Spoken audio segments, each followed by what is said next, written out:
قدیم بغداد کی ایک سنسان گلی کے گوشے میں ایک حارث نام کا آدمی رہتا تھا۔ اس کی زندگی مشکلات اور آزمائشوں میں پھنسی ہوئی تھی۔ ایسا محسوس ہوتا تھا جیسے کہیں سے نکلنے کا راستہ ہی نہ ہو۔ گھر میں چراغ جلانے کے لیے تیل تک موجود نہیں تھا اور اس کی بیٹی سلمہ بھوک اور بیماری کی شدت سے تڑپ رہی تھی۔ حارث کے پاس اسے حکیم کے پاس لے جانے کے لیے پیسے بھی نہیں تھے، مگر اس کا ایمان مضبوط چٹان کی طرح تھا۔ حالات نے اسے اتنا جھنجھوڑا کہ وہ شہر کی سڑکوں پر بھٹکنے لگا، کہیں سے مزدوری کے چند سکے حاصل کرنے کے لیے، تاکہ اپنی بیٹی کی جان بچا سکے۔ سڑک کے کنارے کھڑا حارث ہر گزرتے تاجر کو حسرت بھری نظروں سے دیکھتا کہ شاید کوئی اس پر رحم کرے اور ایک وقت کی روٹی دے دے، مگر شہر کی بھیڑ میں ہر انسان اپنی ہی دھن میں مصروف تھا اور کسی کے پاس غریب کی مدد کرنے کا وقت نہیں تھا۔ اچانک حارث کی نظر شاہی محل کی طرف جانے والے راستے پر پڑی، جہاں سلطان کا قافلہ پوری شان و شوکت کے ساتھ گزر رہا تھا۔ گھوڑوں کے ٹاپوں سے اٹھتی گرد اس کی آنکھوں میں چھا گئی۔ تب اس کی نظریں ایک چمکتی ہوئی چیز پر پڑی جو دھول میں دبنے ہی والی تھی۔ حارث فوراً آگے بڑھا اور اسے اٹھا لیا۔ جیسے ہی اس نے اپنی مٹھی کھولی، اس کی سانسیں رک گئی۔ یہ سلطان کی قیمتی انگوٹھی تھی جس کی تلاش میں پورا شہر تھا۔ اعلان کیا گیا کہ جو بھی اسے تلاش کرے گا اسے 1000 دینار انعام ملے گا، اور اگر کسی کے پاس یہ چوری کے شک میں پکڑی گئی تو سر کٹ جائے گا۔ حارث کے دل کی دھڑکن تیز ہو گئی۔ ایک طرف اس کی بیٹی سلمہ کا مرتے ہوئے چہرہ اور اس کے ذہن میں تھا، اور دوسری طرف سلطان کی جلاد کی تلوار کا خوف۔ وہ گھبرا کر انگوٹھی اپنی پھٹی ہوئی جیب میں ڈال کر ایک گلی کی طرف دوڑا۔ اس گلی میں ایک بوڑھا درویش بیٹھا تھا جس کی آنکھیں سفید ہو چکی تھی، مگر چہرہ نورانی اور کسی بڑے راز سے واقف معلوم ہوتا تھا۔ جیسے ہی حارث گلی میں قدم رکھتا ہے، درویش نے گہری آواز میں کہا، اے نوجوان، جو بوجھ تم اپنی جیب میں چھپائے بھاگ رہے ہو، یہ تمہاری زندگی کا سب سے بڑا امتحان ہے۔ یاد رکھو، اللہ کی رضا کے لیے انسان کو اکثر اپنی سب سے عزیز چیز قربان کرنا پڑتی ہے۔ حارث کے قدم جم گئے۔ اس نے ابھی تک کسی کو کچھ نہیں بتایا، پھر یہ درویش کیسے اس کے راز سے واقف ہوا؟ وہ درویش کے قریب گیا اور کانپتی ہوئی آواز میں بولا، بابا، میری بیٹی سلمہ موت کے قریب ہے، اور یہ انگوٹھی شاید اللہ کی طرف سے ایک ذریعہ ہے جس سے میں اس کا علاج کروا سکتا ہوں۔ کیا یہ میرا حق نہیں؟ درویش نے ایک آہ بھری اور کہا، حق اور حرام کے درمیان لکیر بہت باریک ہوتی ہے۔ تم چاہو تو اسے بیچ کر اپنی بیٹی کی جان بچا سکتے ہو، مگر یاد رکھو، جس دولت کی بنیاد خیانت پر ہو وہ کبھی برکت نہیں لاتی۔ کیا تم اپنے رب پر یقین نہیں رکھتے جو بغیر اس انگوٹھی کے بھی تمہاری مشکل آسان کر سکتا ہے؟ اتنی دیر میں دور سے شاہی سپاہیوں کے گھوڑوں کی آوازیں آنے لگی جو ہر گھر اور ہر شخص کی تلاشی لے رہے تھے۔ حارث کا جسم پسینے سے شربور ہوا۔ اس نے محسوس کیا کہ موت اب قریب ہے، اور اگر ابھی پکڑا گیا تو نہ اپنی بیٹی کا سہارا بچ سکے گا اور نہ ہی اپنی جان۔ حارث نے اپنی جھوپڑی کی طرف دوڑ لگائی۔ جیسے ہی وہ اندر پہنچا، اس کی بیوی آمنہ نے اس کا استقبال کیا، مگر اس کی آنکھوں میں خوف کی جھلک صاف تھی۔ سلمہ اپنی چھوٹے سے بستر پر بے بسی اور بے ہوشی کی حالت میں پڑی تھی۔ اس کے ہونٹ خشک اور پیلے پڑے ہوئے تھے، اور ہر لمحہ اس کی سانسیں رکنے کا خطرہ بڑھا رہی تھی۔ حارث نے آمنہ کے سامنے انگوٹھی رکھی اور بولا، یہ ہمارا امتحان ہے، یہ شاید اللہ کی طرف سے ایک آزمائش۔ مجھے سمجھ نہیں آ رہا کہ کیا یہ واپس کر دوں یا اسے استعمال کر کے اپنی بیٹی کی جان بچاؤں۔ اتنے میں دروازے پر دستخط ہوئی۔ کسی نے غرالے آواز میں کہا، کھولو، سلطان کے سپاہی آئے ہیں، ورنہ ہم دروازہ توڑ کر اندر آ جائیں گے۔ حارث کا دل ڈوب گیا۔ اس نے فوراً انگوٹھی اپنی مٹھی میں مضبوطی سے پکڑ لی اور اللہ سے دعا کی، یا اللہ، مجھے اس آزمائش میں کامیاب کر اور میری بیٹی سلمہ کی جان کی حفاظت فرما۔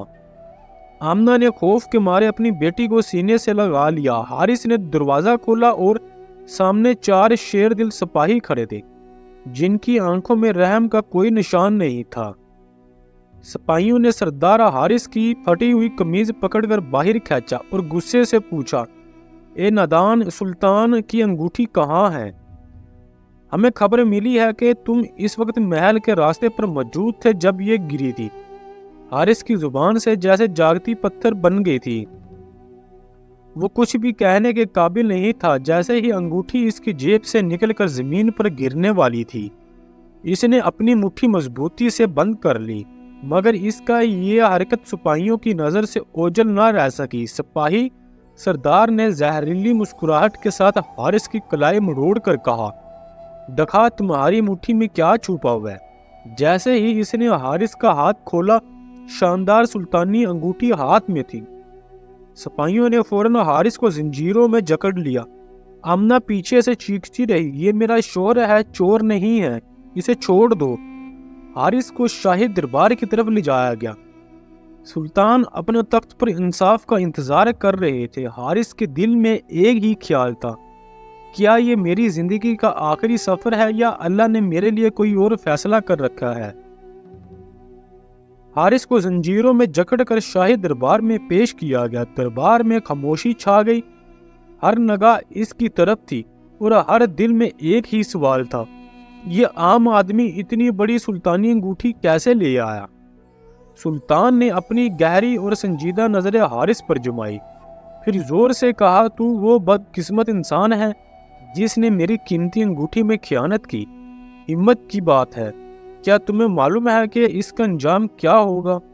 حارث نے سر جھکایا اور دھیمی آواز میں بولا، سلطان میں چور نہیں ہوں، یہ انگوٹھی مجھے زمین پر پڑی ملی تھی اور میں اسے واپس کرنے ہی والا تھا، لیکن میری مجبوری نے مجھے روک دیا۔ سلطان نے پوچھا، ہر چور یہی کہتا ہے، تمہارے پاس اپنی بے گناہی ثابت کرنے کا اور کوئی ثبوت ہے یا میں ابھی تمہارا سر قلم کر دوں؟ دربار میں سناٹا چھا گیا۔ جلاد نے اپنی تلوار نکالی اور حارث کی روح کانپ گئی۔ یہ لمحہ اس کی زندگی کا سب سے بڑا امتحان ہے۔ حارث کی آنکھیں بھر آئی۔ اس کے ذہن میں سلمہ کی صورت تھی جو بے ہوش اپنے بستر پر پڑی تھی۔ وہ جانتا تھا کہ اس کی بیٹی کی زندگی انگوٹھی کی ایک غلطی سے خطرے میں پڑ سکتی ہے۔ سلطان نے سختی سے پوچھا، اگر تم چور نہیں ہو تو یہ انگوٹھی اپنی جھوپڑی میں لے کر کیوں گئے؟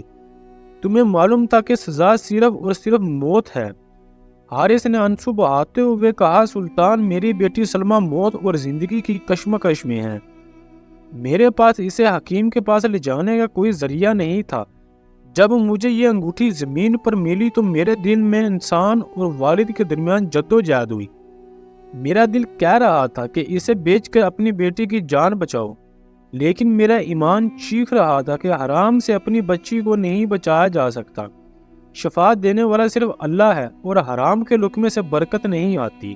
سلطان نے غور سے حارث کو دیکھا۔ اس کی پھٹی ہوئی قمیض اور ننگے پاؤں اس کی غربت کا ثبوت دے رہے تھے، لیکن اس کی باتوں میں ایک ایسی سچائی تھی جو محل کے بہت سے لوگ نہیں سمجھ پاتے تھے۔ سلطان نے فیصلہ کیا کہ وہ خود حارث کا گھر جا کر حقیقت جانیں گے۔ اگر حارث جھوٹ بول رہا تھا تو اسے دربار کے باہر سزا دی جائے گی۔ شاہی قافلہ روانہ ہوا اور حارث کی تنگ گلی کی طرف گیا۔ گلی اتنی تنگ تھی کہ گھوڑے مشکل سے گزر رہے تھے اور بدبو سے ماحول بھرا ہوا تھا۔ سلطان نے اصرار کیا کہ وہ خود دیکھے گا کہ ایمان اور غربت کیسے ایک ساتھ رہتے ہیں۔ جیسے ہی وہ حارث کی جھوپڑی میں پہنچے، آمنہ خوف کے مارے لرز رہی تھی اور سلمہ کو چادر میں چھپا لیا تھا۔ سلطان اندر داخل ہوا اور دیکھا کہ جھوپڑی میں صرف حارث اور ایک چھوٹی بیٹی ہے۔ سلمہ بے ہوش پڑی تھی، اس کے ہونٹ پیلے اور سانسیں کمزور تھی۔ سلطان کا دل دہل گیا۔ اس نے حکم دیا کہ فوراً حکیم کو لے کر آئیں اور بچے کا معائنہ کیا جائے۔ حکیم نے ناپ تول کے بعد کہا، سلطان یہ بچی بہت کمزور ہے اور زہر کے اثر سے جسم میں مسئلہ پیدا ہو گیا ہے۔ اگر فوراً قیمتی دوائیں اور خوراک نہ ملی تو آج رات بھی نہیں بچ سکے گی۔ سلطان نے حارث کی طرف دیکھا جو سر جھکائے کھڑا تھا۔ آنسو اس کے چہرے سے گر رہے تھے اور سلطان کو لگا جیسے یہ آنسو اس کے دل پر گر رہے ہوں۔ سلطان نے اپنی تلوار نکالی اور حارث کی زنجیریں کاٹ دی۔ حارث آزاد ہوا اور سلطان نے اس کے کندھے پر ہاتھ رکھا۔ حارث، تم واقعی اللہ کے نیک بندے ہو۔ اتنی بڑی آزمائش اور اپنی بیٹی کی تکلیف دیکھنے کے باوجود تم نے حرام نہیں اپنایا اور سچائی پر قائم رہے۔ سلطان نے اعلان کیا، آج سے حارث میرا بھائی ہے اور اس بچی کے علاج کا مکمل خرچہ سلطانی خزانے سے کیا جائے گا۔ اسے رہنے کے لیے ایک عظیم الشان مکان بھی دیا جائے گا۔ حارث اور سلمہ کی زندگی کا سب سے مشکل مرحلہ ختم ہونے والا تھا، مگر کہانی کی آزمائش ابھی ختم نہیں ہوئی تھی۔ سلطان قافلے کے ساتھ واپس محل پہنچا اور سلمہ کا علاج شروع کر دیا گیا۔ شہر کے لوگ حیران رہ گئے کہ ایک غریب شخص جسے پہلے چور سمجھا جا رہا تھا اب سلطان کے برابر اور حفاظت میں ہے۔ حکیم نے سلمہ کی زندگی بچانے کے لیے قیمتی دوائیں اور خاص خوراک فراہم کی، اور چند دنوں میں اس کے چہرے پر زندگی کی روشنی واپس آ گئی۔ وہ ہنستے اور کھیلتے نظر آنے لگی اور حارث کی آنکھوں میں خوشی کے آنسو تھے۔ حارث کی زندگی مکمل طور پر بدل گئی تھی۔ اب اس کے پاس رہنے کے لیے محل اور کھانے کے لیے بہترین خوراک تھی، مگر اس کی سادگی اور ایمان پہلے جیسا برقرار رہا۔ سلطان اکثر حارث کے پاس آ کر دینی اور ایمان کی باتیں سنتا، کیونکہ اسے محسوس ہونے لگا تھا کہ اصل طاقت تخت اور تاج میں نہیں بلکہ اللہ کی بندگی میں ہے۔ لیکن محل کے دربار میں ایک شخص خوش نہیں تھا، سابقہ وزیر راجن۔ اس نے دیکھا کہ غریب حارث کی سچائی اور وفاداری نے اسے سلطان کے دل میں اہم مقام دلوا دیا ہے۔ راجن نے فیصلہ کیا کہ وہ حارث کو راستے سے ہٹا دے گا تاکہ سلطان پر قبضہ حاصل کر سکے۔ راجن نے سلطان کے چھوٹے بھائی کو قائل کرنا شروع کیا کہ حارث کی وجہ سے سلطان کا دماغ خراب ہو گیا ہے اور وہ ایک عام غریب کو اہم مقام دے رہا ہے۔ اگر حارث کو ہٹا دیا جائے تو سلطنت پر قبضہ ہمارے ہاتھ میں آئے گا۔ اس دوران حارث کو کچھ بھی معلوم نہیں تھا کہ محل کے اندر اس کے خلاف زہر گھولا جا رہا ہے۔ وہ خوشی اور اللہ کے شکر میں مصروف تھا، مگر آہستہ آہستہ ایک اندھیری سازش تیار ہو رہی تھی جو سلطان کی جان کے ساتھ ساتھ حارث اور اس کے خاندان کو بھی خطرے میں ڈال سکتی تھی۔ ایک شام جب سلطان باغ میں ٹہل رہا تھا، اچانک اس پر حملہ ہوا۔ حملہ آور کوئی اور نہیں بلکہ راجن کے بھیجے ہوئے کرائے کے قاتل تھے۔ سلطان کے پاس اس وقت کوئی ہتھیار نہیں تھا اور وہ بالکل بے بس کھڑا تھا۔ اتنے میں حارث وہاں پہنچ گیا۔ اس نے اپنی جان کی پرواہ کیے بغیر سلطان کے سامنے ڈھال بن کر کھڑا ہو گیا۔ قاتلوں نے حارث پر حملہ کیا۔ ایک تیز تلوار اس کے سینے سے گزرتی ہوئی نکل گئی، مگر حارث نے ہمت نہیں ہاری۔ اس نے سلطان کو بھاگنے کا موقع دیا اور خود زخمی ہونے کے باوجود قاتلوں سے لڑتا رہا۔ شہری سپاہی شور سن کر پہنچ گئے، قاتلوں کو قابو پا لیا، مگر حارث خون میں لت پت زمین پر گرا ہوا تھا۔ سلطان کی آنکھوں میں آنسو تھے، کیونکہ اس نے اپنی جان کے لیے خطرہ مول لینے والا وہی شخص آزمائش میں کھڑا پایا جسے اس نے جانچا تھا۔ سلطان نے حارث کو اپنے بازوؤں میں اٹھایا اور روتے ہوئے کہا، حارث تم نے میری جان کیوں بچائی؟ تم تو اپنی زندگی سکون سے گزار سکتے تھے۔ حارث نے آخری سانس بھرتے ہوئے کہا، سلطان آپ نے مجھے عزت دی تھی اور وفاداری کا فرض نبھانا میرا فرض تھا۔ میں خوش ہوں کہ میں اللہ کے سامنے سچائی کے ساتھ جا رہا ہوں۔ راجا نے اپنی بزدلانہ اور چلاکی سے اپنی سازش کی مکمل تیاری کر لی۔ وہ جانتا تھا کہ اگر سلطان اور حارث دونوں کو نقصان پہنچایا جائے تو وہ سلطنت پر قبضہ کر سکے گا۔ اس نے محل کے سب سے قابل اعتماد سپاہی کو رشوت دے کر اپنے منصوبے میں شامل کر لیا۔ سلطان نے حارث کو شفا خانے میں چھوڑ کر اپنی حفاظت کا بندوبست کیا۔ حارث کی حالت نازک تھی اور حکیم مسلسل اس کا علاج کر رہے تھے۔ آمنہ اور سلمہ ہر لمحہ اس کے بستر کے قریب بیٹھ کر دعائیں کر رہی تھی۔ سلمہ نے چھوٹے ہاتھ اٹھا کر اللہ سے دعا کی، یا اللہ میرے ابو کو سلامت رکھ، وہ سب کی بھلائی کے لیے ہمیشہ کام کرتے ہیں۔ حارث کے جسم میں ہلکی سی لرزش ہوئی اور اس کے بند ہونٹوں سے دھیمی آواز میں اللہ کا نام نکلا، جسے سن کر حکیم بھی حیران رہ گئے۔ ڈاکٹر کے مطابق اس کی جان بچانا تقریباً ناممکن تھا، مگر جیسے ہی کوئی غیبی طاقت اس کی روح کو واپس کھینچ رہی ہو۔ سلطان نے ہمیشہ کی طرح ہاتھ اٹھایا اور کہا، بے شک میرا اللہ ہر چیز پر قادر ہے اور اس نے میرے بھائی کی جان بچا لی۔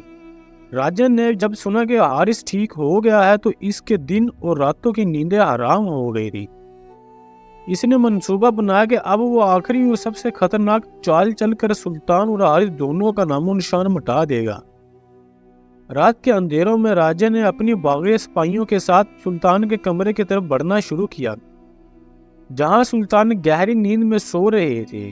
مگر اللہ کی مرضی یہ ہوئی کہ حارث کو اچانک بے چینی محسوس ہوئی اور اس نے خواب میں وہی بوڑھا درویش نظر آیا جس نے پہلے اسے نصیحت کی تھی۔ درویش نے خواب میں کہا، حارث، اللہ کی رضا کے لیے تمہیں ہمت کرنی ہوگی، آج تمہیں اپنے رب کی مدد سے خطرہ ٹالنا ہوگا۔ حارث فوراً جاگا۔ اس نے دل میں اللہ سے دعا کی اور چھلانگ لگا کر سلطان کے کمرے کی طرف دوڑا۔ وہ جانتا تھا کہ اگر وہ دیر کرے تو دونوں کی جان خطرے میں پڑ سکتی ہے۔ راجن اور اس کی باغی کمرے کے دروازے کے قریب پہنچ گئے، مگر حارث نے اپنی جان کو داؤ پر لگا کر ان کی راہ کھڑے ہو کر انہیں روکا۔ ایک شدید لڑائی ہوئی اور حارث کو متعدد زخم آئے۔ اس کی خون سے لت پت حالت دیکھ کر سلطان فوراً جاگ گئے اور مدد کے لیے چلائے۔ سپاہی موقع پر پہنچ کر باغیوں کو قابو پا لیا۔ حارث زخمی مگر زندہ تھا اور سلطان کی آنکھوں میں آنسو تھے۔ وہ جان گیا کہ حارث کی وفاداری اور ایمان نے اسے خطرے سے بچایا ہے۔ سلطان نے حارث کو کہا، حارث، تم نے اپنی جان کو خطرے میں ڈال کر میری جان بچائی ہے، تم واقعہ اللہ کے نیک بندے ہو۔ آج سے تم صرف میرا بھائی نہیں بلکہ میری جان کے محافظ بھی ہو۔ حارث کی جان بچ گئی تھی اور سلطان نے اپنی پوری طاقت کے ساتھ اس کا شکر ادا کیا۔ راجن اور اس کے باغی سپاہی گرفتار کر لیے گئے اور انہیں سخت سزا دی گئی تاکہ مستقبل میں کوئی بھی ایسی بزدلانہ سازش کرنے کی ہمت نہ کرے۔ راجن جو پہلے محل کے اندر اپنی سازش کی منصوبہ بندی کر رہا تھا، اب اپنے اعمال کی سزا بھگت رہا تھا۔ اس نے محسوس کیا کہ دنیا میں طاقت اور چلاکی کبھی بھی ایمان اور نیک نیتی کا مقابلہ نہیں کر سکتی۔ حارث نے محل میں اپنی زندگی کے نئے باب کا آغاز کیا، مگر اپنی سادگی اور ایمان کو برقرار رکھا۔ وہ زیادہ تر وقت عبادت، محتاجوں کی مدد اور لوگوں کی بھلائی میں گزارتا۔ سلطان اکثر اس کے پاس آ کر دینی اور اخلاقی باتیں سنتا، کیونکہ اس نے محسوس کیا کہ اصل طاقت اللہ کی بندگی اور نیک دل لوگوں میں ہوتی ہے۔ ایک دن سلطان نے حارث کو اپنے قریب بلا کر کہا، حارث، میں چاہتا ہوں کہ تم میری سلطنت میں نہیں بلکہ دلوں میں بھی لوگوں کے لیے مثال بنو۔ حارث نے مسکرا کر جواب دیا، سلطان، جب غربت اور مشکلات نے میرا ایمان ہلانے کی کوشش کی تو میں نے اللہ کی رضا کے لیے ہر آزمائش کو قبول کیا۔ آج بھی یہ دولت اور عزت میرے رب کی رضا کے لیے ہے، نہ کہ غرور یا خود غرضی کے لیے۔ شہر کے لوگ حیران تھے کہ ایک عام غریب شخص جسے پہلے چور سمجھا جا رہا تھا، آج سلطان کے برابر عزت پا گیا۔ حارث کی سچائی، وفاداری اور ایمان کی مثال ہر گھر میں سنائی جانے لگی۔ سلمہ صحت مند اور خوش مزاج تھی۔ آمنہ اور حارث کے درمیان محبت اور سکون کی فضا قائم تھی۔ سلطان بھی حارث کی محبت میں وقت گزارنے لگا۔ آخر کار یہ سبق سب کے لیے واضح تھا، ایمان اور سچائی ہر مشکل سے بڑا ہتھیار ہے۔ اللہ پر یقین رکھنے والا کبھی تنہا نہیں ہوتا۔ حلال راستے پر قائم رہ کر ہی حقیقی کامیابی اور سکون حاصل ہوتا ہے۔ اور اس طرح حارث، آمنہ اور سلمہ کی زندگی امن، سکون اور خوشی میں بدل گئی۔ سلطان نے بھی اپنی سلطنت میں انصاف، ایمان اور رحمت کی مثال قائم کی، اور سب جان گئے کہ نیک دل انسان ہمیشہ اللہ کی مدد سے کامیاب ہوتا ہے۔